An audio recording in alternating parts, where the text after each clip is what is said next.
3 or thereabouts. Okay, so our speaker today is Barry Newman. Barry leads our school visiting team, and he's given us many great talks in the past. Today, I think he's going to try and make us laugh, or at least he's going to tell us why the humans laugh. So please give Barry a big warm welcome.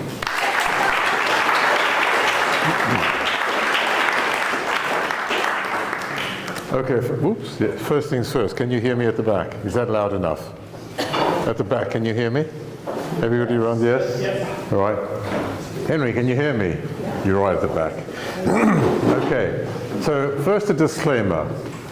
A comedy act is not my forte, it's not what I normally do, so I hope you're going to cut me some slack. This is a talk about humour, but also peppered, hopefully, with humour. It's a tricky thing, humour, and I hope nobody takes any offence at any of the jokes I'm going to tell. They don't come from me, they come from a clever little book that I can tell you about it at the end, but not now. Right, so we're going to, it's just the way things are ordered. At various points, 3 or 4, during my talk I'm going to hand it over to tables.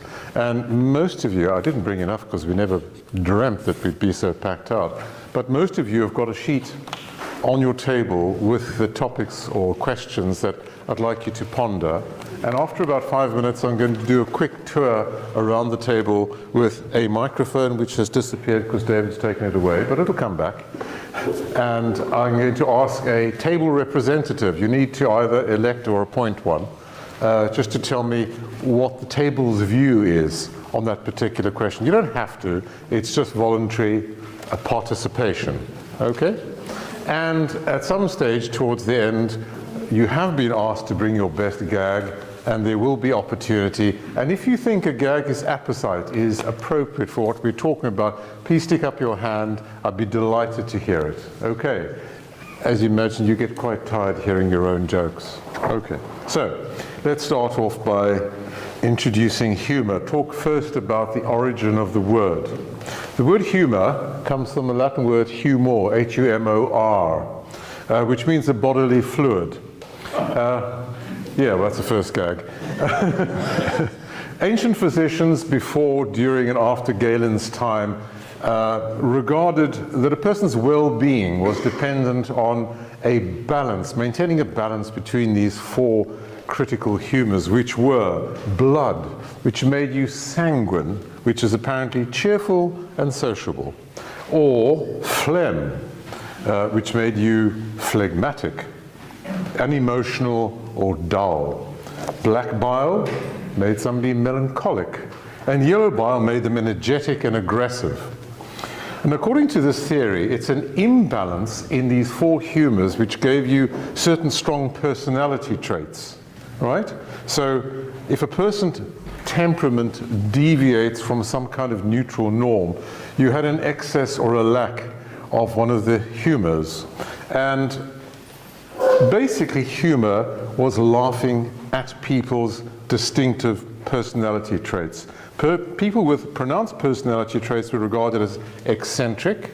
Around the 18th or 16th century, they were seen as ridiculous and subject to mimicking or ridicule by comic actors. So humour was poking fun at slightly unusual people. Leaving the origin of the word, let's launch straight into what humour is, and this will be one of our first little interludes so you can get used to the idea. On your tables, some of you, I only printed 6 or 7, and there are far more tables now. So can you talk at your table, introduce yourselves to each other, appoint a leader, or inflict leadership onto somebody, and for a moment, talk about what is humour, and then think for a moment about whether it's innate or learned behaviour. 5 minutes starting now, no repetition, deviation, or whatever. You got that microphone?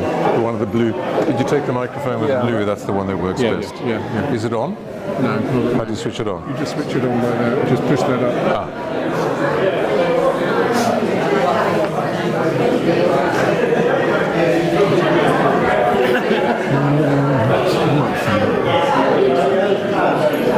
I didn't participate in this one.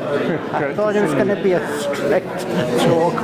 Very good. I like the idea of enjoying this school. Oh, yeah, do. Animated conversation. I trust you're all on topic. Oh, I should turn this off, shouldn't I? I haven't eaten anything yet. So those are the gluten-free ones. Yeah. Let's try some of this cake. Oh, that's a gluten-free cake. I hope this works. Well, you've only got one chance.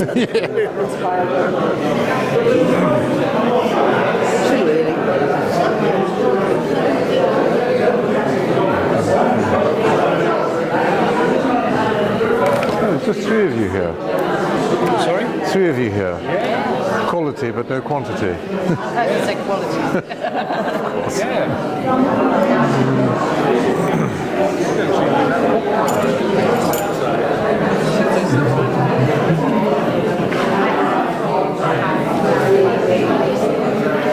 Very black humour sometimes. There aren't that many of these interludes, but I thought I'd get a couple in early on to get people talking to each other, just really to make great it. idea, yeah, definitely. Later on, I just talk for 10, 15 minutes at a time.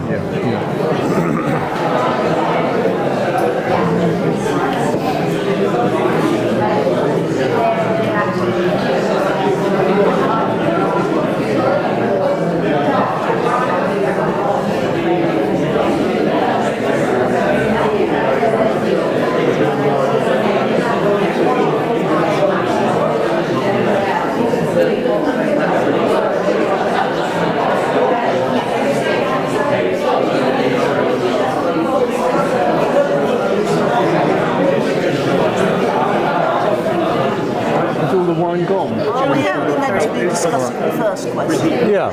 I mean, I don't mind what you talk about. I'm not a strict teacher, but I'm going to go around and ask for responses on those things one by, block by block. I always make that. Yeah. But if you want to do some preparation, that's fine. You're a teacher, aren't you?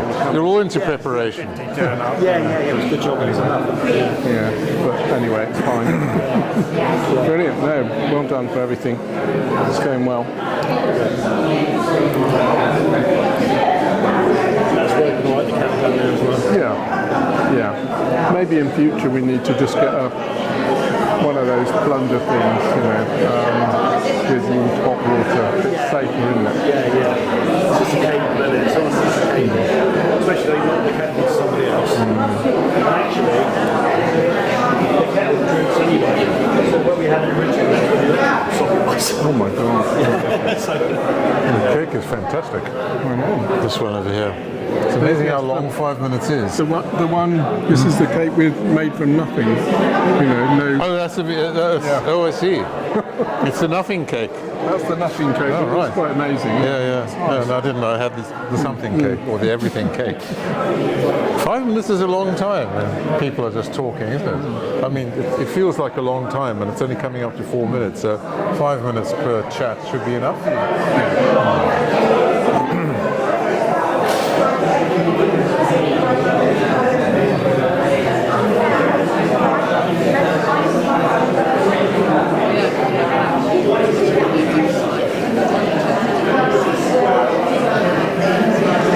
Hello, young man.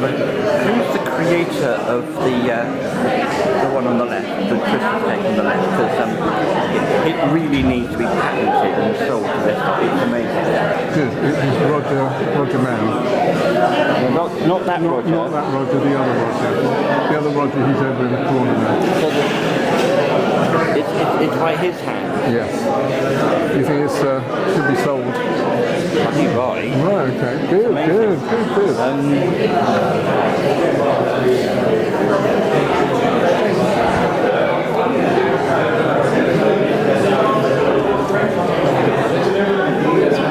It's the glass of wine on the table. You're not buying it.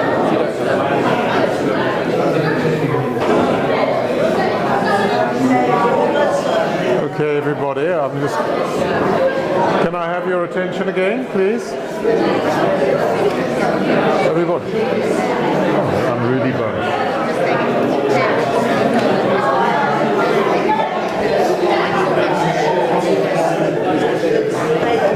Hello, everybody.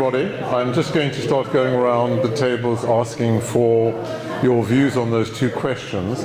Please don't feel obliged to respond, and if what you're about to say has been said already, it's okay to pass. But if you'd like to make a contribution, please do. I'm just going to start here. I'll start at the other end next time.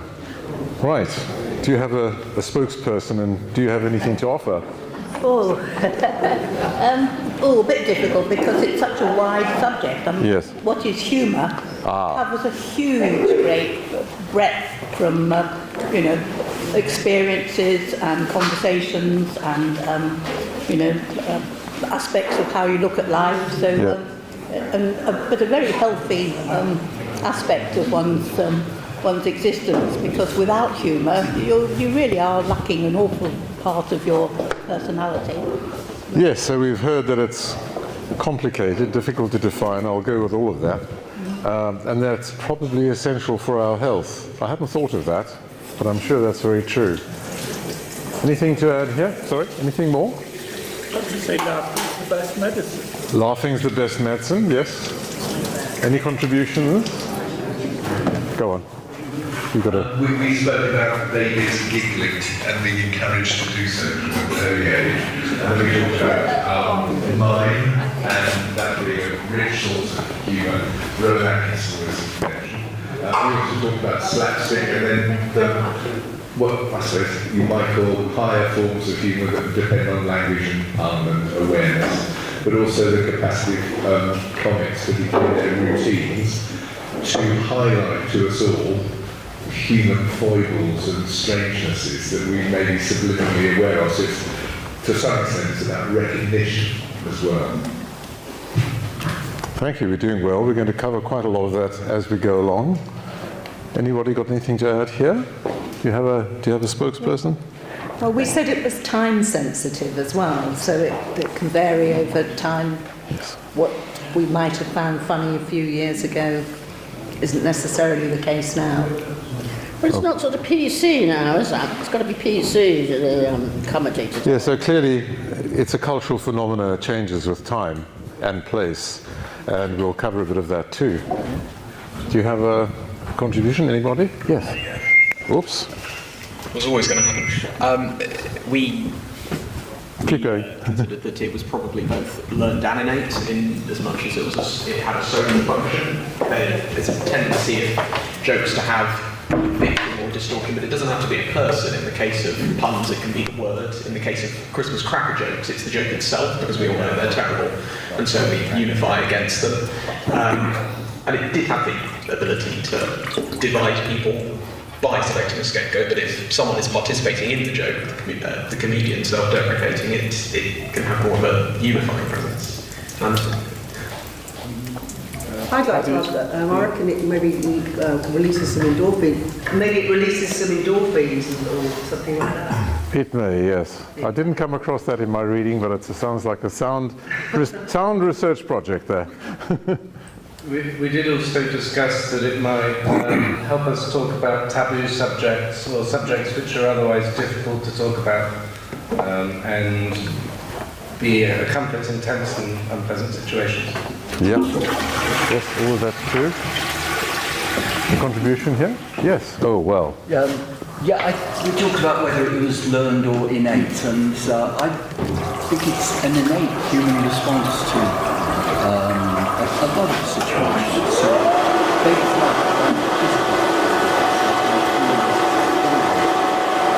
Good turnout today.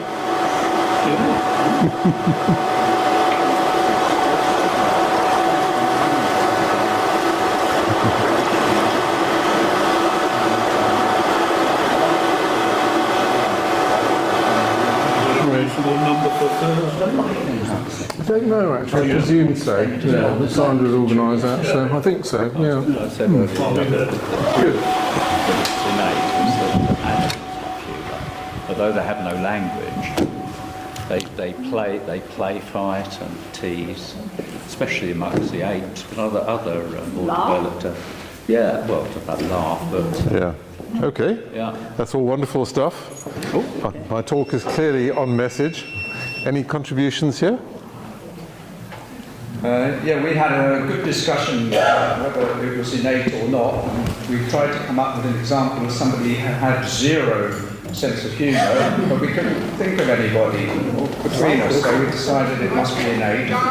But some people have a lot more than others, and obviously it's a very cultural thing. We discussed the different cultures and how the humour varied between them.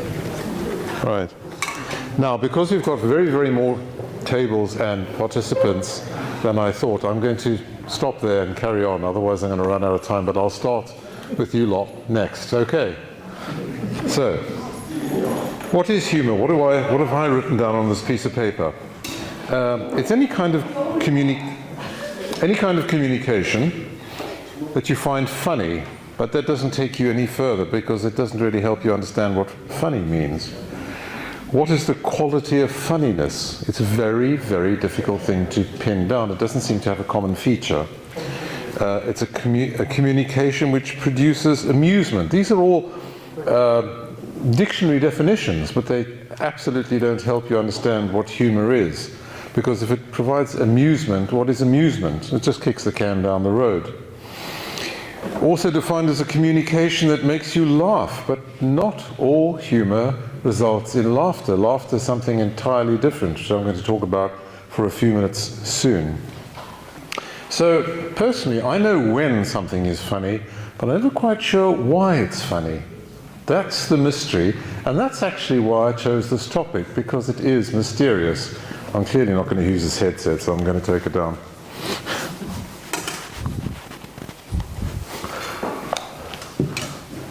Are you all right with that, Phil? If I just use the microphone? Turns out to be easier. All right, okay.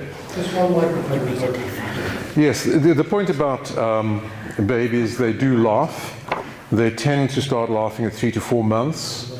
This is an indication, or interpreted, as an innate capacity for humour. The kinds of things they laugh at are really quite specific. They laugh at surprise or incongruity, peekaboo, the unexpected. An adult who suddenly puts on a funny face, makes a funny noise, pops out into and out of existence unexpectedly. Those are the things that a baby seems to find funny, and there's a clue there, which I'll come back to a little bit later on. Incongruous things. So there are strong indications that humour is innate, and there's some clues as to what causes it. Why we have humour seems to have no answer except for the stock answer, which is trotted out, which is a survival mechanism to aid group cohesion, a kind of bonding activity.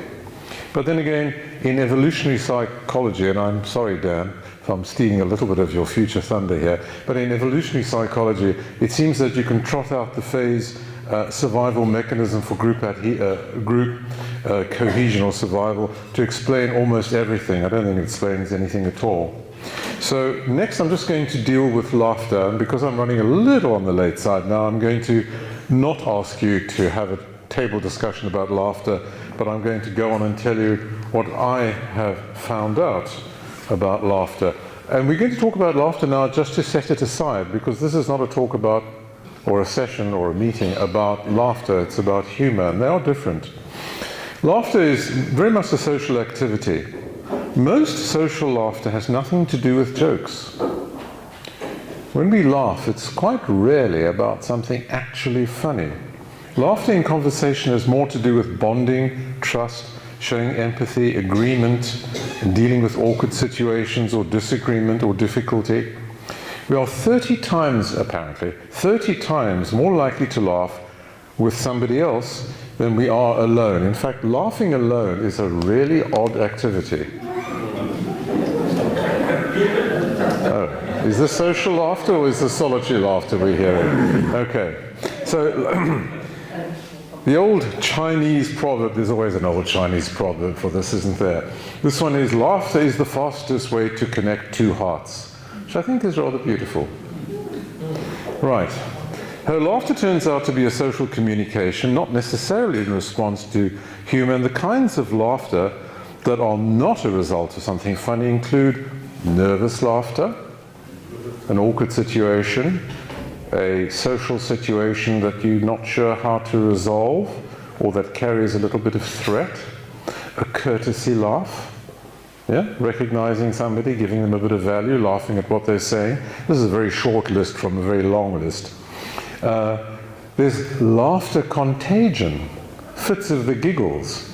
How on earth does that happen? Because the trigger seems so trivial, but if you have a fit of the giggles, it's always with somebody with whom you're quite intensely and intimately involved. It's a communication, almost a shortcut, a humour shortcut between two people who land up laughing at nothing much in particular, but they can't stop. Hands up anybody who's had a fit of the giggles lately. Yeah. It's very much a childhood thing, but I'm afraid I indulge in it quite frequently with my wife. We get into fits.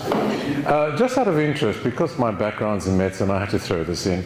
There's something called pathological laughter, which is uncontrolled laughter associated with certain specific brain injuries. And the reason why I bring this up is a very good friend of mine at medical school went ill-advisedly horse riding on a partially trained horse, which bolted, swiped him off by going under a low-hanging branch, and he sustained a significant head injury. And for about 18 months to 2 years after that, he would giggle at the most inappropriate times.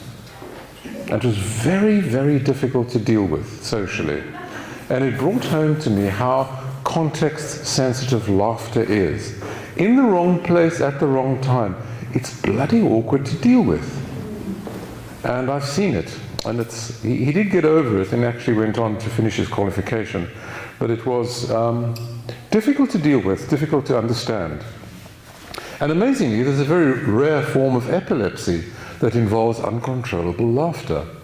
So there's a bit of the brain somewhere, this whole modularity of the brain, which deals with laughter, not humour so much, but laughter. So, enough about laughter, let's get back to the serious stuff, which is humour. The world's oldest recorded joke comes from ancient Sumer in modern-day Iraq and dates back to about 1900 BCE, recorded on the usual cuneiform tablet, and translates as something like, "Something which has never occurred since time immemorial. A young woman did not fart on her husband's lap." This is a Sumerian proverb warning new husbands about their flatulent wives. I kid you not, it was discovered by some academic in, I can't remember which university up country, appears in all the very best journals, and apparently true. So, toilet humour from nearly 4,000 years ago. Yeah? Interesting. So let's just glance back in time and see what the ancients, the wise ancients, had to say about humour. The ancient Greek philosophers, almost to a man, because there weren't any women around doing philosophy then apparently, to a man, took a very dim view of humour. They thought, Plato, Aristotle and the Stoics generally thought that humour detracted from or undermined reason. Reason was their highest principle, and anything that undermined reason had to be a bad thing. They took a pretty dim view of humour. Plato believed that comedy could encourage vice by promoting ridicule of respectable figures. I thought that's what respectable figures were there for, to be ridiculed, but anyway. And because humour often delights in the flaws of others or in undignified behaviour, so it can encourage moral complacency and even cruelty. Moving on into the medieval period, views of humour, recorded views of humour, were of course all religiously based. So we start at roughly the beginning of the medieval period with Augustine in around 354 CE, who said that laughter can be a distraction from spiritual seriousness. And skipping forward about 1,000 years, we get Aquinas, who was marginally more liberal and said that appropriate laughter is healthy, even virtuous, if it serves recreation and does not harm others. Well, it looks like it took Christian theologians about 1,000 years to lighten up just a little bit, but they didn't get very far. Here's a joke, which is called a Counter-Reformation joke. A man in desperate financial straits prays to God to save him by letting him win the lottery.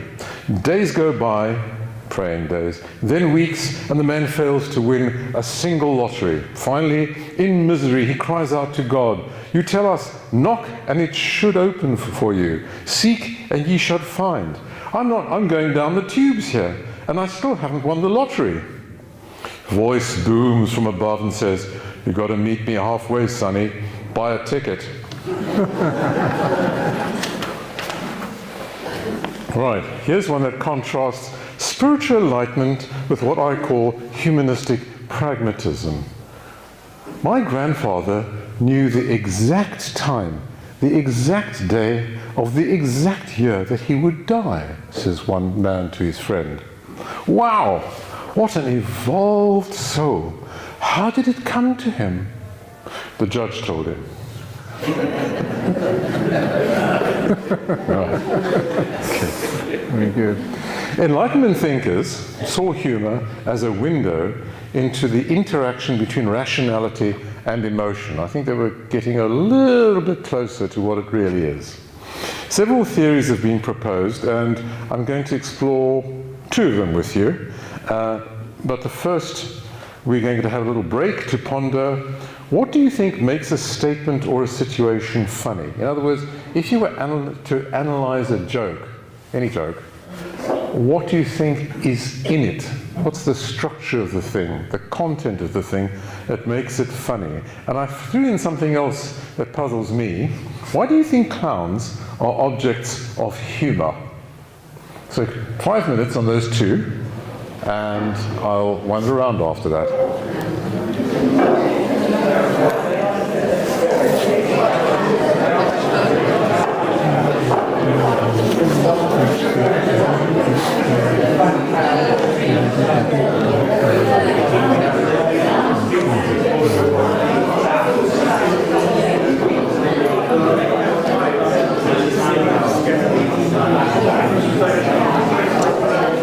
My sister and her partner come around to us before us on Christmas Day.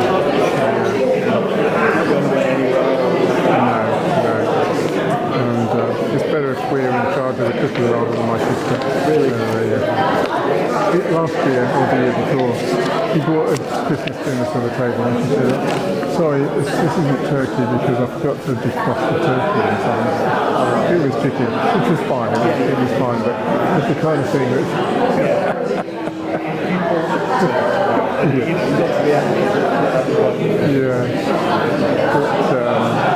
Anyway, it should be fine. How many will you be? Now we go around my daughter's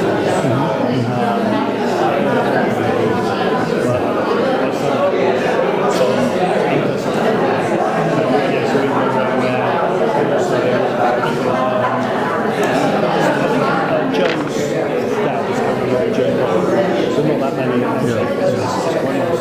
Any more mulled wine then?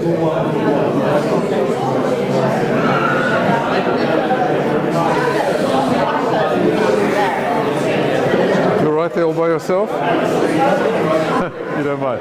There's a table down there with 3 people. There's another one over there. Yeah, if you want to fill them up. So why do we enjoy being surprised? Learn, because if you take for granted what's going to happen, you're going to get caught out. Whereas if you're exposed to surprises, then it makes you smarter and more able to negotiate living without getting caught out. Yes, we're on. He's on the money. He's on the money. When you go in there and see them all dressed up,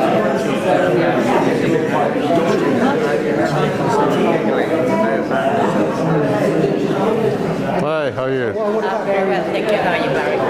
What about Barry's question? How are you? Yes. Oh, I'm fine. I'm fine. Are you not just... Marxel, what do you think makes a statement funny? What I'm asking you for is a theory of humour. An overarching, complete, perfect theory of humour in 15 seconds.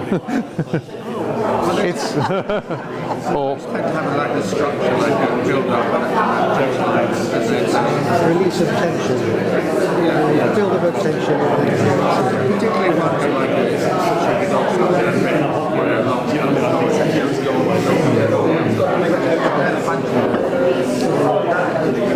Yeah, well, we might watch one or two things, but it won't be much more than that. No, I'm just listening. But it's definitely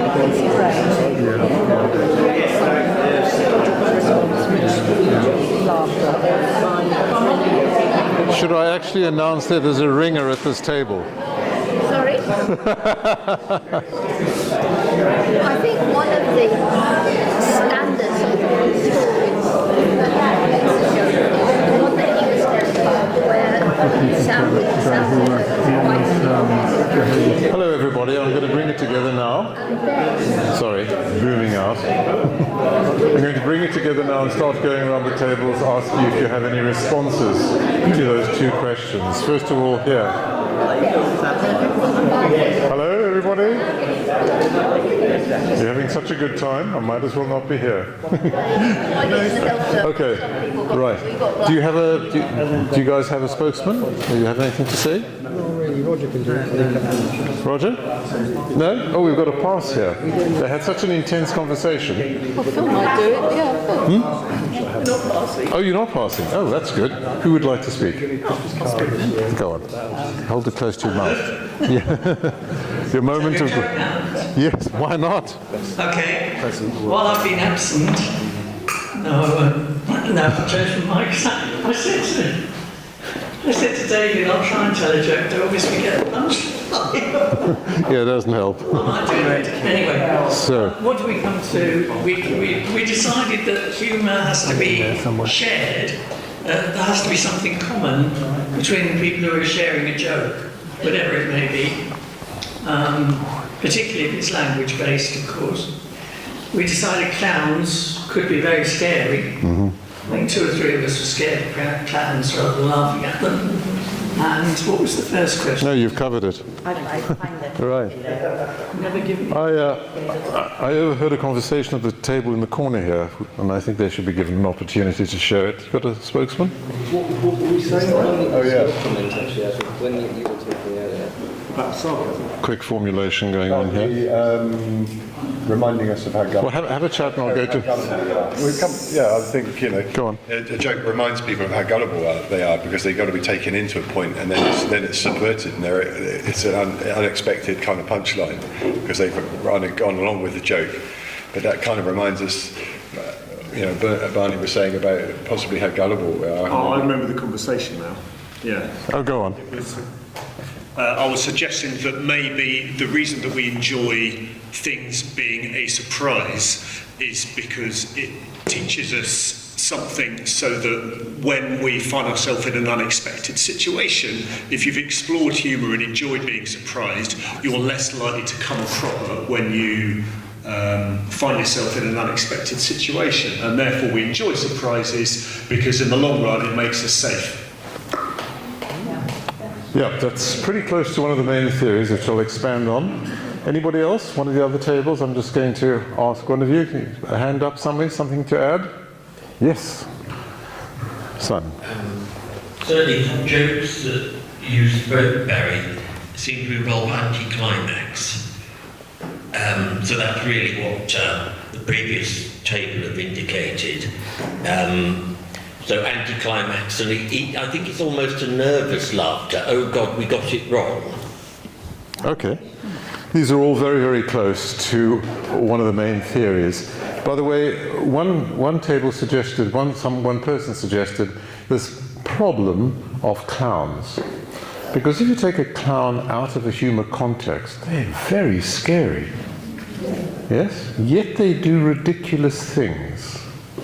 Scary things certainly my grandchildren are terrified of clowns. And if they're not actually clowning at the time, they look pretty monstrous. So just bear that in mind as we go on. So there's several theories of humour. Here's the earliest one. No one's really touched on this that much. It's called the superiority theory. And it states that experiencing humour stems from a feeling superior to others. suggested by Plato, Aristotle, and very explicitly expressed by Thomas Hobbes, who wrote that laughter, quote, stems from a sudden glory felt when we compare ourselves favorably to others. So he was articulating what other people had implied. Another famous superiority theorist was Baudelaire, who regarded malice as inherent in the comic as the clearest token of the satanic in human beings. You unravel that one. Okay. Crossed my mind, did these guys ever dare to laugh? Okay. So, I'm sure you all know what a superiority joke looks like. I get annoyed when people say that us computer programmers have a superiority complex. It's not a complex, you idiots. And as there are a couple in the room, I'm sure you know exactly what I'm talking about. The superiority kind of humour is achieved by belittling somebody through their errors, misconceptions, or ignorance. This kind of humour is claimed to provide a boost to self-esteem. It sets you above the butt of a joke. It's laughing at people rather than with them. And what comics today term punching down. Thank you for telling me about that. Okay, so a superiority joke can poke fun at the naivety or ignorance of people without insult or belittling intended. It can be quite soft. Two Scottish nuns travel to New York. One of the sisters tells the other, you know, in America, they eat dogs. They arrive, settle into their convent, and take a walk. Seeing a hot dog stand, they order 2 hot dogs. You're supposed to laugh later. The first sister takes hers out of the wrapping, looks at it, and asks the other nun, what part did you get?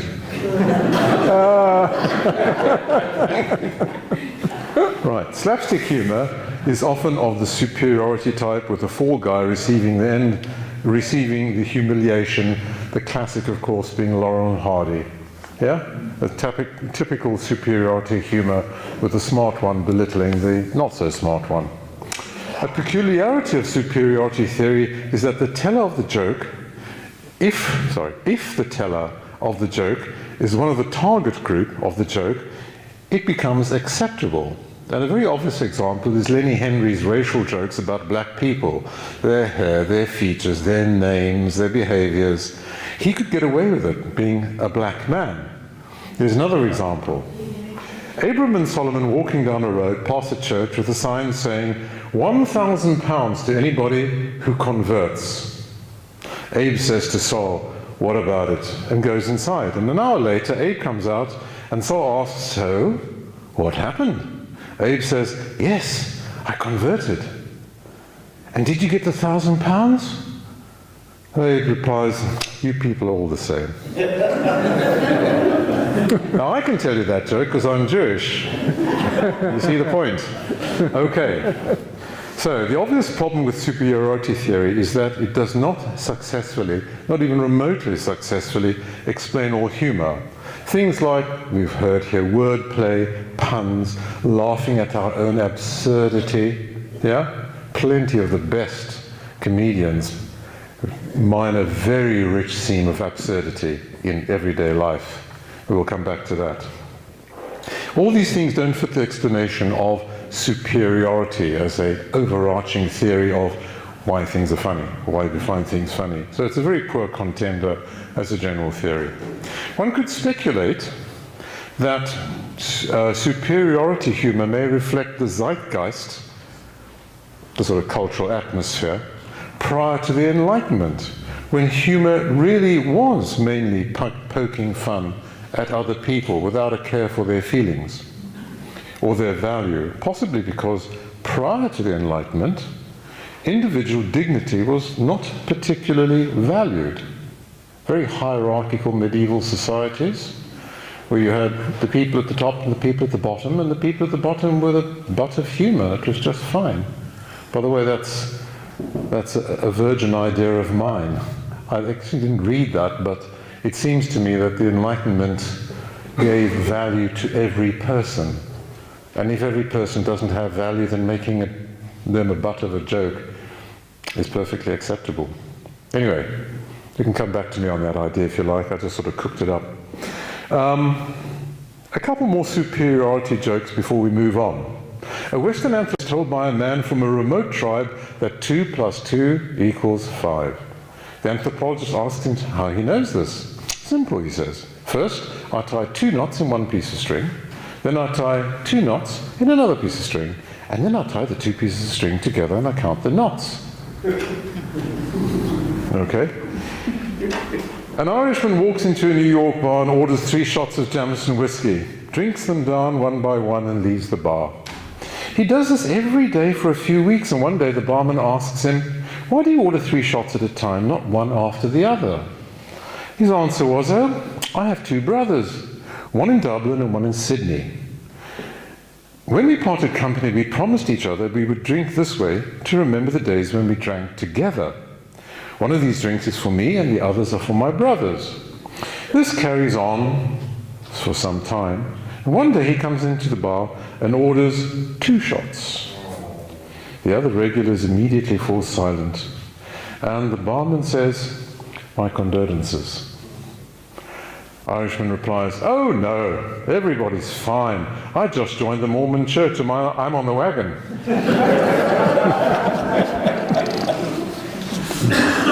Right, I'm going to plough on. Can we stop for a joke here?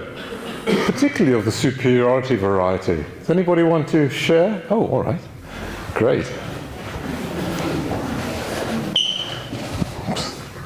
You just put it right next to your mouth. Okay.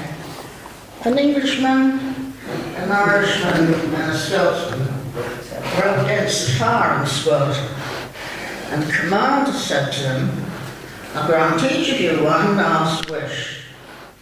And he turned to the Irishman and he said, "Now what would you like?" And the Irishman said, "Oh, I'd like to hear the fiddles playing, the old songs of Ireland that my mammy taught me at her knee." And the commander said, "Right." And he turned to the Scotsman, and the Scotsman said, "I'd like to hear the swirl of the bagpipes, of the great tunes of Bonnie Scotland." The commander said, "Okay."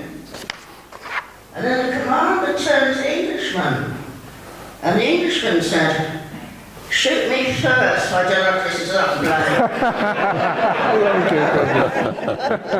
Thank you, that was great. That was great. I can't top that. Okay. Moving on with theories of humour, we get to the main contender, which is called incongruity theory. Incongruity. And we've touched on it in the corner over there, glancingly. Essentially, the theory states that humour arises when there's a mismatch between what we expect and what actually occurs. A mismatch between expectation and reality, also expressed as a subversion of expectation. This theory suggests that the experience of humour arises in the mental process of resolving the mismatch between what we expect and what actually comes along in reality. An example are puns, where you expect one meaning of a word and you are surprised that a different meaning is in the context. A meaning of a word is incongruous or inappropriate in a particular context, or absurd situations where the unexpected happens. Plot twists in comedy all rely on surprising us and ambushing our assumptions or expectations. In slapstick humor, there's the incongruous violation of standards of expected behavior, so much beloved by children, like clumsiness, ineptitude, and vulgarity of toilet humor. Toilet humor is possibly funny because adults find it distasteful, and the word poo can reduce kids to hysterics. So there's this incongruity of using a word which adults might disapprove of, but using them anyway. So why don't scientists trust atoms? Because they make up everything. All right, that's a sort of high-quality cracker joke, but you can see the incongruity there. Here's another slightly more sophisticated one, adult. A woman reports her husband's disappearance to the police and they ask her for a description. She says, he's 6'3", well built, with thick, curly, dark hair and blue eyes. Her friend says, what are you talking about? Your husband's 5'4", bald and has a huge belly. Says she, who wants that one back? Okay. Switch myself off there. Several philosophers of the Enlightenment support this incongruity approach to understanding humour, but they had slightly different take on it, and I'm going to skim very rapidly over these because they're just slightly amusing. First of all, that well-known comic Immanuel Kant thought that humour arises when there's a sudden shift in expectation. The mind anticipates something serious or meaningful, but the result turns out to be trivial or absurd. He thought that humour came from a mental tension created by an unexpected or by an expectation, is abruptly released. So there's a tension that's released by an unexpected event, and that causes humour. Interesting idea. Moving on to Schopenhauer, another hilarious fellow. For him, Schopenhauer reveals the limits of our rational capacity and provides momentary liberation from the burdens of existence. He saw humour as a kind of existential relief from the pain of living in a world driven by blind, irrational will. These guys must have been such good company. For him, laughter is a subtle form of resistance to suffering. Oh, so much for him. I said I'm going fast. We can't leave out our favourite comedian, Sigmund Freud. Right. His ideas on humour were obviously closely tied to his psychoanalytic theories. He describes humour as a mature defence mechanism. Should try kids. It allows a person to confront painful or threatening realities while maintaining emotional distance. Humour therefore transforms distress into something manageable or even pleasurable. It allows us to save psychic energy. Right. The ego refuses to be distressed by the provocations of reality, to let itself be compelled, giving release from real stress. Oh, I was going to quote this, but I must have, the printer must have jumped because it's not all there. Never mind. It was just a comic quote from Freud trying to explain himself. There's no doubt that introducing humour into a tense social situation, if skillfully done, diffuses tension. It provides perspective, gives emotional release. But it's not what Freud was talking about, because here the humour is giving release to something other than an incongruity. It's giving release to a real difficult social situation. So it's up to you whether you think Freud had anything useful to say. So how about this one for existential angst? An artist goes into a gallery where his work is on sale, and he asks the owner, how are they selling? Gallery owner, well, there's good news and bad news. The good news is that a man came in yesterday and asked if you were a painter whose work would become valuable after your death. When I told him that I thought you were, he bought every painting of yours in the gallery. Painter, wow, that's terrific. What's the bad news? Gallery owner, the man who bought the pictures was your doctor. Okay. There are two other current theories of humour called play theory and dispositional theory, and after reading them I came to the conclusion that they were far too naff to waste time on. So we're going to move on with, man goes into a bar with his dog. The bartender says, you can't bring that dog in here. Guy, without missing a beat, says, this is my seeing eye dog. Oh, I'm so sorry, man, says the bartender. Here, the first one's on me. Man goes, takes his drink, goes to the door, sits down at a table. A second man walks in with a dog.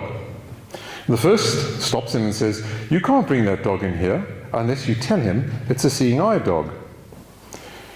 Second man thanks the first, goes to the bar, asks for a drink, and the barman says, predictably, you can't bring that dog in here And the man replies, "Oh, this is my seeing-eye dog." Bartender replies, "No, I don't think so. They don't use chihuahuas as seeing-eye dogs." Man pauses for a split second and replies, "What? They gave me a chihuahua?"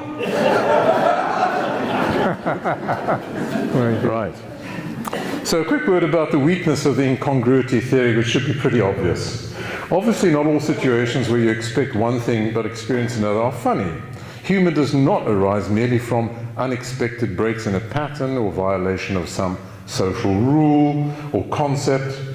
You can find incongruities in things that are grotesque or horrible or bizarre or fantastic, and they're not funny at all. And we don't find visual incongruities at all funny. We don't crack up looking at ridiculous incongruities in the surrealist art such as Dali or Gaudi architecture. Yeah? Very incongruous sometimes, very fascinating, not remotely funny. Or for that matter, a lot of modern art. Well, that's in the eyes of the beholder, but I find a lot of modern art deeply incongruous and not funny at all. Okay, we think these things are really serious and interesting, not funny, but they are very often incongruous. An incongruity can also generate puzzlement, wonder, curiosity, and attempt at problem solving, not necessarily mirth. So although it's a strong theory, it's not really a complete theory of why things are funny, where humour comes from. There's an American philosopher called Morial has come up with the idea that an incongruity can only be funny if it's not threatening. And that seems quite sensible. And being sensible is really unusual for a philosopher, so we have to value that. Here's a lovely incongruity from Oscar Wilde. It's a terrible, I'm sure you all know it. It's a terrible thing for a man to find out suddenly that all his life he has been speaking the truth. Yes, you all know it. It's obviously not funny. Okay. Well, after all this deep pondering, I still don't really understand why some things are funny and some are not. All theories seem inadequate.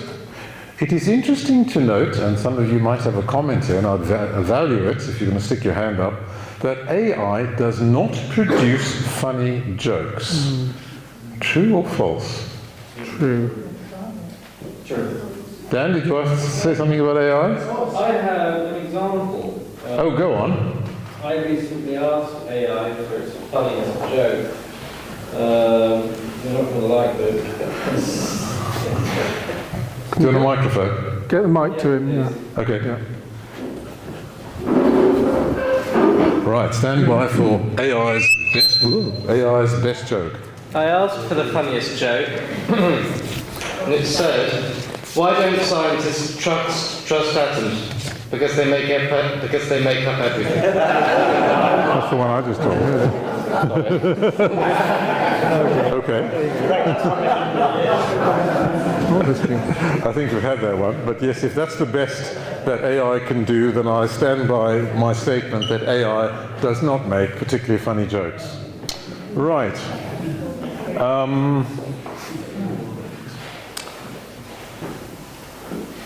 The final comment on this section I wrote to myself was, there seems to be something uniquely and mystifyingly human about humour. Now, I appreciate somebody out there said that animals have humour because young animals play. And while I've been talking, I've been thinking about that. I'm not altogether sure that animals playing, young animals playing, represents humour. It's mainly interpreted as a sort of training exercise in coordination, speed, hunting ability, and so on. So I will stand by the statement that there seems to be something uniquely and mystifyingly human about humour. Right, I've got a couple more things to talk about. One of them is humour and culture, and I'm going to ask your opinion later on, and a very short section at the end on the ethics of humour, because we really don't want to get into morality and ethics, take us all afternoon and get quite boring. So, humour and culture. Humour clearly has a cultural aspect. Not everybody finds the same thing funny. Excuse me. In Western cultures, satire, sarcasm, irony, situational incongruity, we've been speaking about, mockery of others, and self-deprecation are very, very common forms of humour. Here are a couple to show some of these features. The space race shows there's no limit to what human ingenuity can achieve when we really want to prove we're better than some other bastard. That one didn't work, did it? Try this. 3 women in a locker room of a sports club are changing to play tennis when a man runs through wearing nothing but a bag over his head. The first woman looks at his penis and says, "Well, that's not my husband." The second woman says, "No, it's not my husband either." And the third says, "He's not even a member of this club."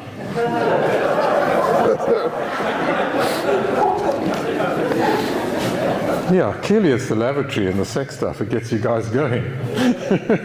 All right.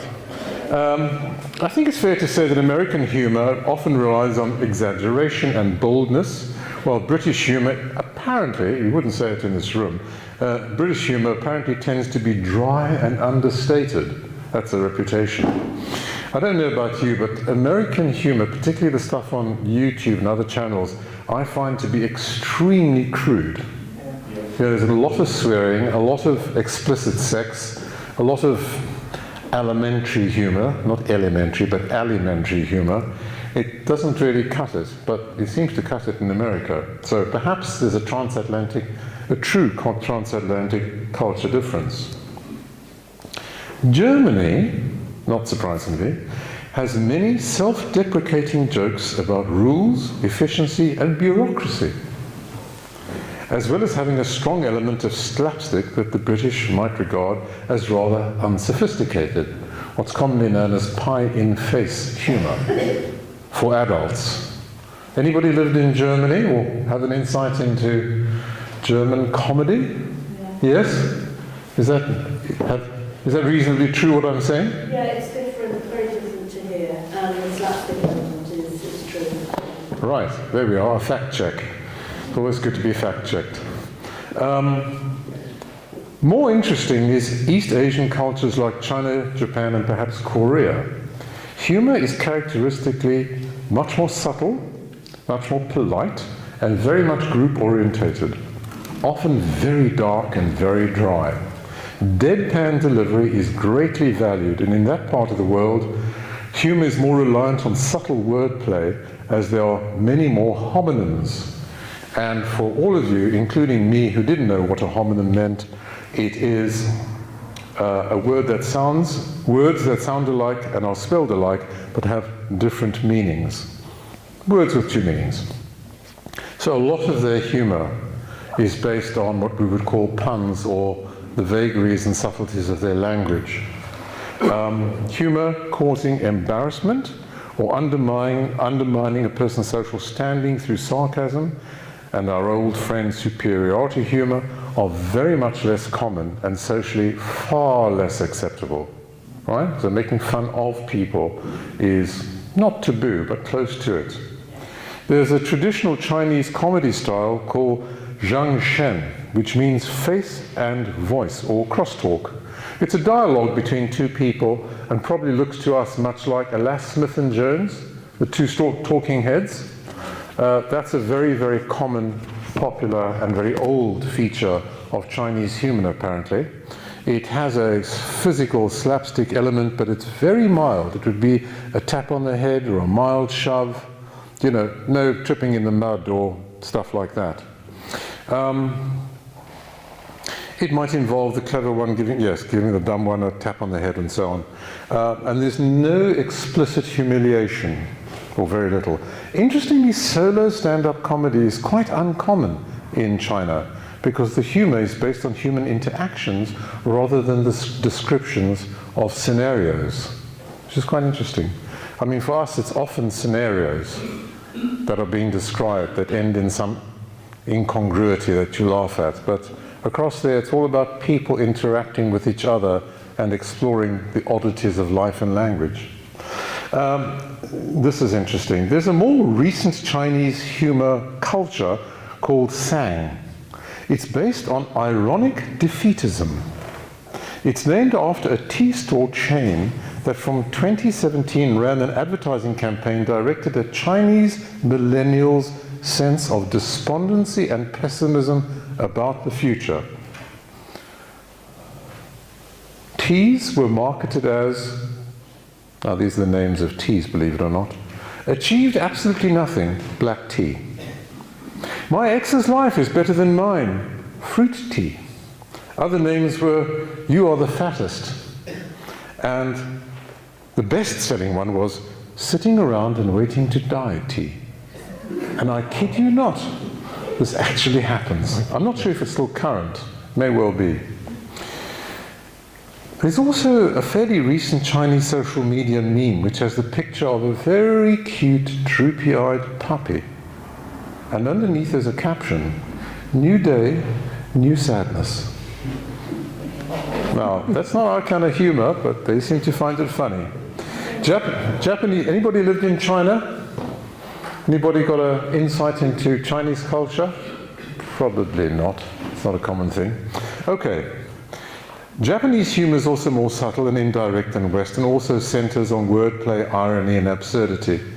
A prominent feature of Japanese culture and humor is wabi-sabi, an appreciation of the imperfect and the transient, which probably has some Buddhist roots. Life is a soup, and I am a fork. Very good. Yeah, not mine. Right, so like Japanese Shangshen humor, Japan has manzai, stand-up comedy involving a duo, straight man, funny man, quick-fire banter based on misunderstandings, all totally deadpan, and very mild slapstick. And the humor tends to reflect the Japanese affinity to the subtle absurdities of life. Who was that, sorry, it's just gone out of my head, this Scottish comedian from Glasgow? Billy Connolly. Pardon? Billy Connolly. He was a master of looking at life's absurdities, wasn't he? And his humor was never punching down. He never made fun of anybody, if only himself. I think he would have gone down very well in Japan, if they could understand him. I couldn't. Right. So, have any of our well-traveled humanists in the room, or not humanists, just visitors, any cultural insights? Have you lived in or known people from other parts of the world where you can say the humor was slightly different? This is an open mic moment. Anybody? Yes. I have a lot of people in my family who are from Asia, sister-in-law, Chinese, and so on, and Philippines. When we're together, it is a giggle. They like communal laughter. And that's what I noticed more. They're not into single jokes because they don't really understand them. They don't understand the undertones. But you give them something funny and they will laugh together. And they'll get you giggling. Yeah.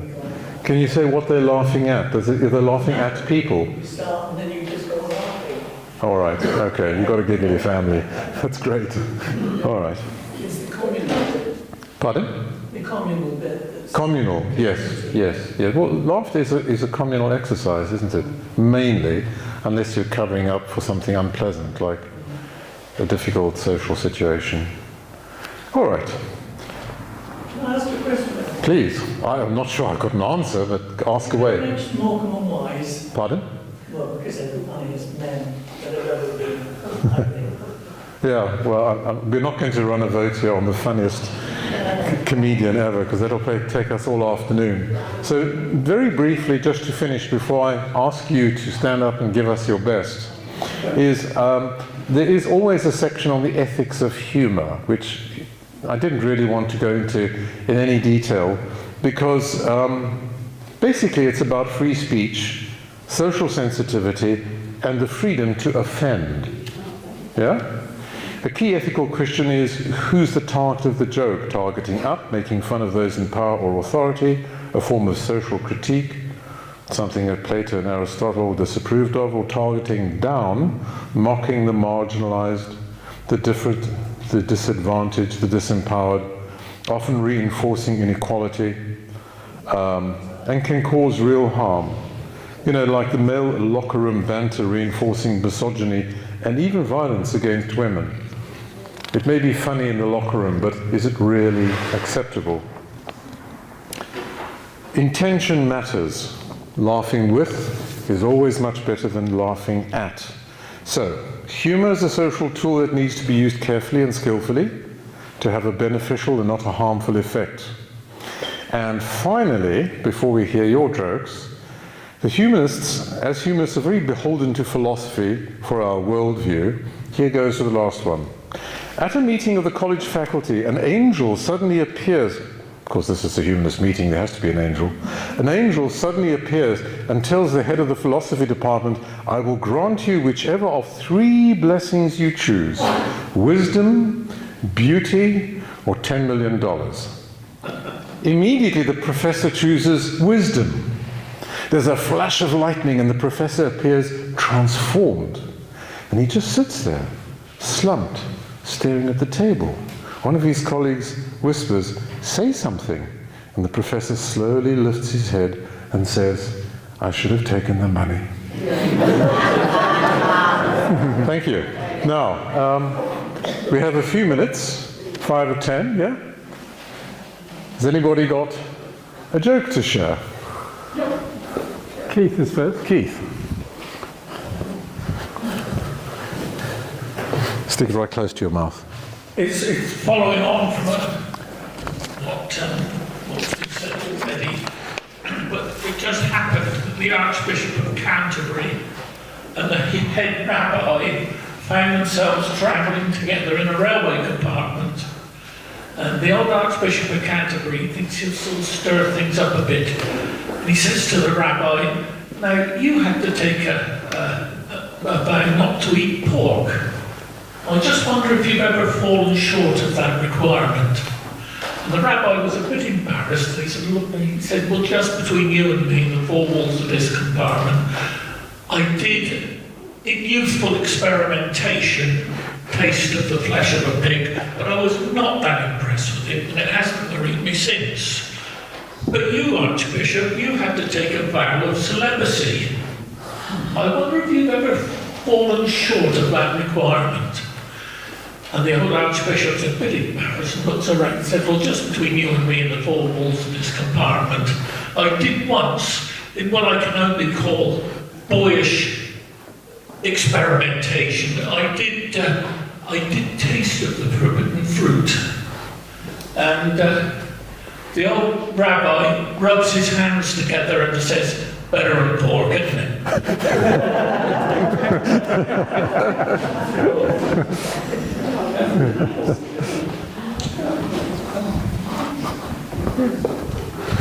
We've got a ringer in the room, somebody who used to do stand-up comic. I'm not going to tell you who.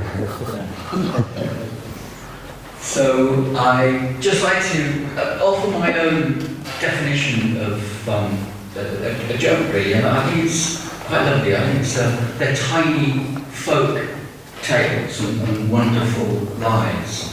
So I ask you to remember that with these very, very quick. I'll give you a couple of very, very quick jokes from very well-known different comedians that we will all know. But first one from Jimmy Carr, and it's throwing acid is wrong in some people's eyes. Oh, dear. I'm very concerned about my friend. I'm very concerned about the mental health of a friend of mine. He thinks he's a chocolate orange. I'm very worried he's going to be sectioned. Poor Terry. I'm always very nervous when a woman sees me naked for the first time, that she'll scream and run out of the park. Okay. So those are groaners, clearly. Those are not laughers. We had one here.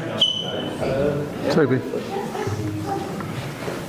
Well, I don't know, among certain audiences this didn't get particularly big response, but actually having heard some, I think I'll be fine. Jesus goes into a hotel, goes up to the front desk, puts a box of nails on it and says, "Can you put me up for the night?"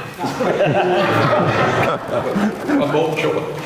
I go into the office at work. I've got a big pile of bubble wrap, and I say to my boss, you asked for this. Where exactly do you want it? He says, "Oh, just pop it in the corner." It took me 3 hours. Thank you. Right. Anything from the side of the room? Anything more? I'll come back. I'll come back. Oh, we've got one here. All right, we've got 4 more minutes of jokes. This is a quick one. Did you hear about the problem that they had down on the Isle of Portland?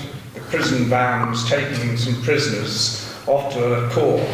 They hit a cement lorry. Motorists have been asked to look out for 6 hardened criminals. Nice one. Right. Is it John? Yeah?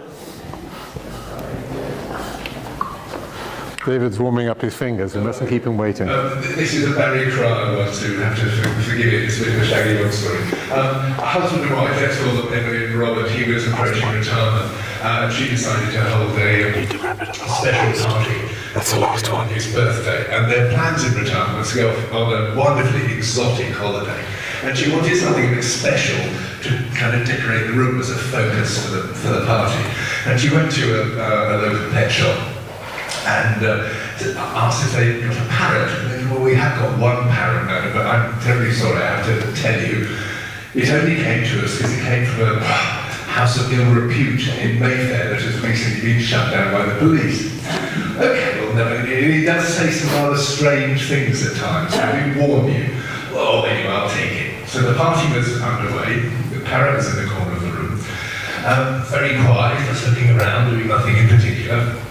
And then a champagne cork or two went off, and the parrot sort of perked up and, "Oh, lovely bubbles, lovely bubbles." And then everyone had a little titter and carried on eating and drinking because there was this lovely sort of South American cuisine being put out by the caterers.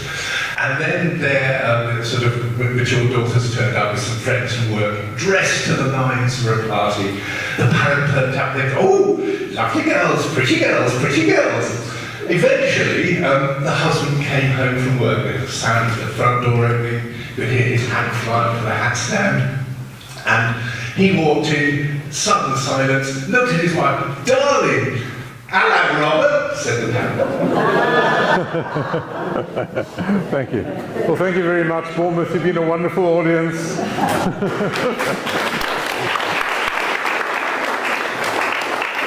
And now, there's going to be a few words and then some music. Thanks very much, Brian. That's great. Before we go to Chris, we're just going to have one quick tune on the piano because Barney needs to leave early. So, will you please give it up for Barney, our next pianist? Barney.